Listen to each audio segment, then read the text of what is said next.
Hello, Radhe Krishna दोस्तों। कैसे हैं आप सब लोग। तो आप लोगों को पता तो है कि अभी मैं आई हूँ अपने मायके। और यहाँ पे मेरे जो मायके में जो गांव है वहीं मेरी एक बड़ी मम्मी रहती हैं। तो उनके यहाँ है सुहागले की पूजा।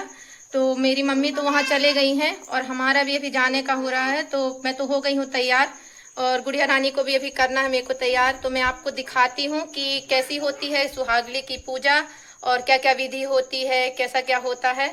तो बने रहिएगा वीडियो में, मैं आपको सब कुछ दिखाऊंगी क्या कैसी पूजा है करके। यहाँ पर मैंने अपनी बेटी को भी तैयार कर दिया था। उसके बाल थोड़े से बड़े हैं तो उसकी चोटी बनानी पड़ती है। तो मैंने उसकी 2 चोटियाँ अच्छी प्यारी सी बना दी थी। बेटा तो मेरा पहले ही तैयार हो गया था, बेटी रह गई थी तो उसको भी तैयार करना था। मम्मी मेरी तैयार होकर पहले ही बड़ी मम्मी के यहाँ चले गई थी क्योंकि हमारा खाना पीना वहीं पे था। और मैं नहीं गई थी क्योंकि बच्चों को थोड़ा सा तैयार करके उनको बाद में, फिर मैं बोली बाद में मैं आ जाऊँगी तो आप लोग चले जाओ करके। तो मम्मी मेरी पहले ही चले गई थी। जो ये मेरी बड़ी मम्मी है, ये मेरी मम्मी के चाचा की बेटी हैं। तो इस तरीके से दोनों की शादी एक ही गांव में हुई है। तो आना जाना हमारा लगा ही रहता है, बीच बीच में निमंत्रण या कुछ काम वाम हो तो आना जाना होता रहता है। तो इस तरीके से हमने भी तैयार होकर जाने के लिए पूरे रेडी हो गए थे।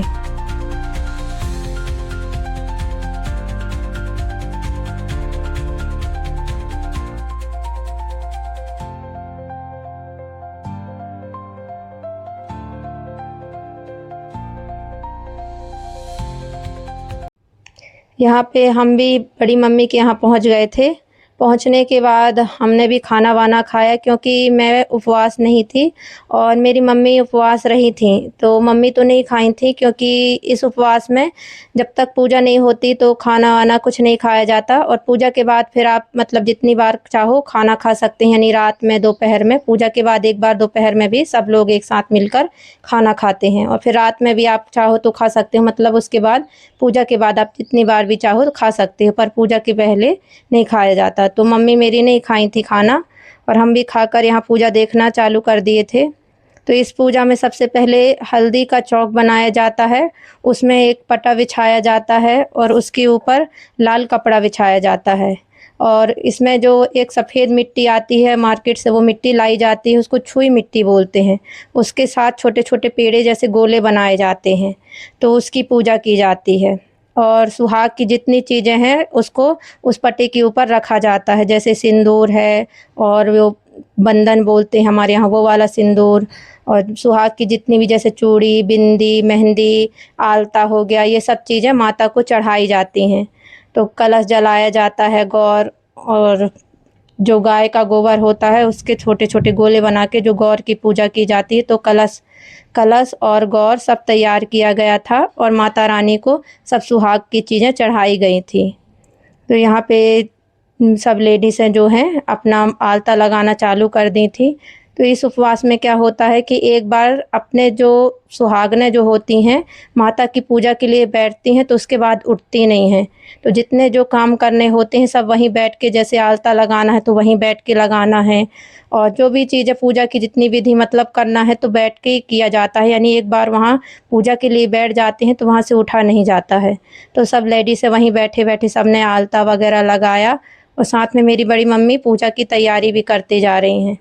तो यहाँ पे जो जो सामने बीच में बैठी जो पूजा कर रही हैं वो मेरी बड़ी मम्मी हैं और उनके बीच आजू बाजू जो बैठी हैं वो दोनों मेरी बड़ी मम्मी की बहुएं हैं। तो इस उपवास में जो उपवास रहता है उसके साथ मतलब सास बहू का जोड़ा बैठता है। तो यहाँ मेरी बड़ी मम्मी बैठी थी बीच में और दोनों तरफ दोनों उनकी 2 बहुएं हैं तो दोनों बैठी थी। तो ये उपवास जो है मेन तो सुहाग के हिसाब से रहा जाता है। जैसे नई शादी होती है तो नई शादियों में नई बहू के लिए ये उपवास मतलब ये किया जाता है, ये पूजा की जाती है। और ऐसे भी आप चाहो तो ऐसे भी आप रह सकते हैं। तो मेरी बड़ी मम्मी के यहाँ तो वैसे ऐसे नई शादी कुछ वैसी नहीं हुई थी, उनको अपने मन से ऐसा रह मतलब करनी थी पूजा, इसलिए उन्होंने की थी। और जिसको ऐसे मन से मतलब कुछ करना हो पूजा वगैरह सुहाग के हिसाब से तो वो भी कर सकते हैं। तो मेरी मम्मी का मन था, बड़ी मम्मी का, तो उन्होंने ये पूजा रखवाई थी। तो इस तरीके से मेरी बड़ी मम्मी ने पूजा वूजा की, सब लेडीज़ों ने आलता वगैरह लगाया और फिर हाथ वाथ धो के पूजा चालू हुई। इधर मेरी बड़ी मम्मी पूजा भी करते जा रही थी और सब लेडीज़ें अपना जो आलता वालता लगा के वहाँ बैठ के वो भी लगाते जा रही हैं। हमारे यहाँ आलता के पहले हल्दी लगाई जाती है पैरों में। आपके यहाँ ये किया जाता है क्या? कमेंट में ज़रूर बताइएगा। तो यहाँ पे मम्मी ने पूजा वूजा करके सब माता है जो उनको इसमें टीका वीका किया, सब अगरबत्ती वगैरह कलश जलाया, सब कुछ पूजा की।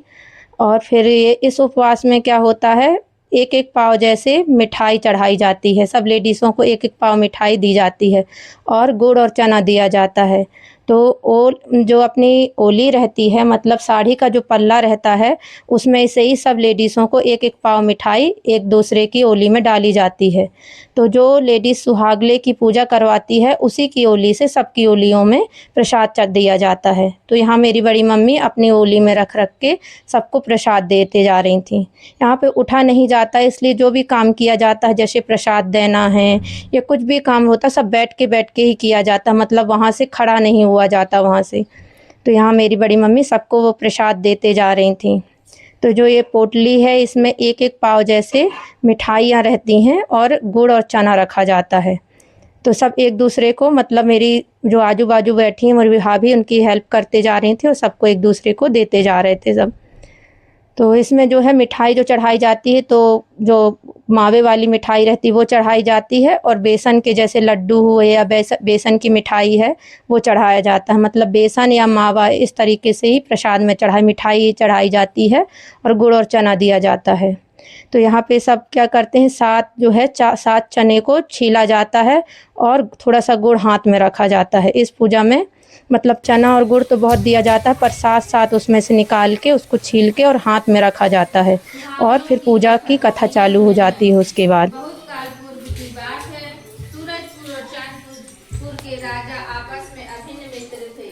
सूरजपुर के राजा की कन्या का विवाह हो रहा था। विवाह में चांदपुर के राजा भी आए। उन्होंने देखा कि सूरजपुर नरेश अपनी कन्या को सब कुछ दे रहे हैं, हाथी घोड़े दास दासियां तथा अकूत संप्रदा भी दी, और बारातियों का स्वागत भी बड़े आनंद से किया। विदाई भी बड़े आनंद के वातावरण में हुई। विवाह के बाद चांदपुर नरेश ने वापसी घर आकर विवाह की बहुत प्रशंसा की। रानी को भी सब बताया, उन्हें भी आनंद हुआ। रानी ने कहा अभी तो उन्हें भी आनंद हुआ। रानी ने कहा अभी तो राजकुमार छोटे हैं, भविष्य में जब अपनी भी कन्या होगी तो हम भी धूमधाम से विवाह करेंगे। वहाँ बारात ने वापसी में चांदपुर की नदी के किनारे पड़ाव डाला। सभी बाराती जलपान आदि करने लगे। उधर चांदपुर नरेश जंगल में शिकार खेलने घोड़े पर सवार होकर निकले। अनायास नदी के किनारे सूरजपुर के राजा की बेटी की बारात देखकर उनका कुशल क्षेम पूछने के लिए समीप यहाँ पे कथा पूरी हो गई थी और सब लेडीज़ें जो गुड़ और चना रखी थी हाथ में, उसको माता को अर्पित कर दिया था, और जो बाकी बचा वाला गुड़ और चना था वो वहीं बैठकर खाना चालू कर दी थी, क्योंकि जो बचा रहता है जो गुड़ और चना वो माता का प्रसाद होता है, उसको वहीं बैठकर खाया जाता है, और इसके बाद ही फिर आगे की कथा चालू होती है। तो फिर यहाँ पे क्या होता है कि सब लेडीज़ों को वहीं बैठकर गुड़ और चना ख़त्म करना होता है। अगर किसी को लगे तो जो पास में मिठाइयाँ जो रखी हैं उसको भी खा सकते हैं, पर वो ना खाएं तो चल जाता है, पर जो गुड़ और चना रहता है उसको वहीं पे ख़त्म करना होता है। तो सब लेडीज़ों ने अपना गुड़ और चना ख़त्म किया और पानी वानी पीकर हाथ धोकर आगे की कथा चालू हो गई। इसके बाद मेरी बड़ी मम्मी ने आरती के लिए दीपक जलाया। इस पूजा में पहले प्रसाद ग्रहण कर लिया जाता है, क्योंकि कथा होने के बाद जो प्रसाद होता है उसको चढ़ा दिया जाता है और जो बाकी रहता है उसको पहले खा लिया जाता है, उसके बाद फिर आरती होती है। तो इसमें इस पूजा में क्या होता है कि आरती भी बैठे बैठे ही की जाती है, इसमें खड़ा नहीं हुआ जाता है। तो मेरी बड़ी मम्मी ने फिर आरती के लिए दीपक जला लिया था और आरती की तैयारी कर ली थी।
यहाँ पे पूजा पूरी हो गई थी और सब लेडीज़ों ने आरती लेकर माता को सिंदूर देकर अपना सिंदूर लेना चालू कर दिया था।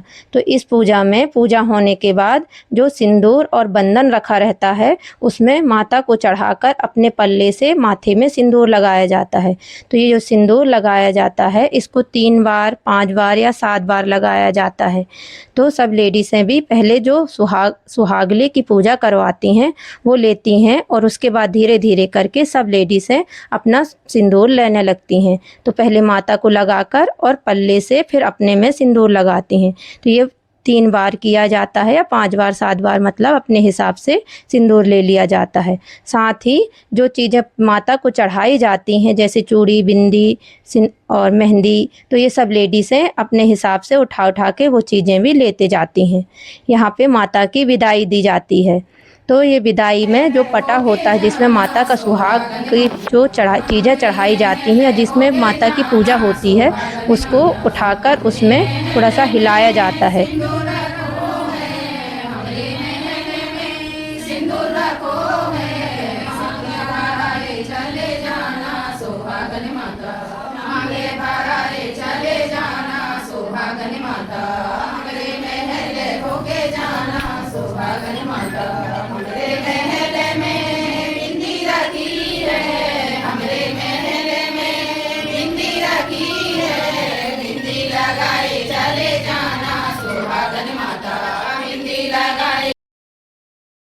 माता को विदाई देने के बाद इसमें जो सुहाग की चीज़ें रहती हैं उसमें एक एक चीज़ों को उसी कपड़े में रहने दिया जाता है और उसकी एक पोटली बनाई जाती है और उससे भेंट किया जाता है कि माता अब आपकी विदाई हो रही है, तो उससे गले लगाकर और उसकी भेंट करके उसकी विदाई दी जाती है।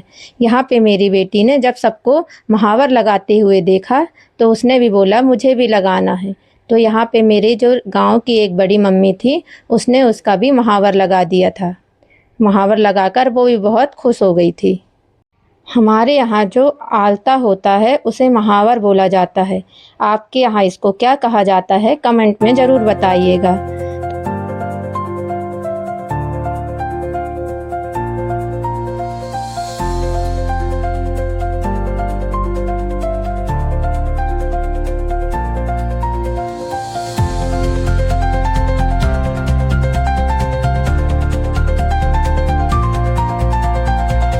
बेटी के आलता लगाने के बाद मैंने भी अपने पैरों में आलता लगा लिया। तो पहले मैंने पैरों में अपनी हल्दी लगाई, उसके बाद मैंने भी अपने पैरों में आलता लगा लिया।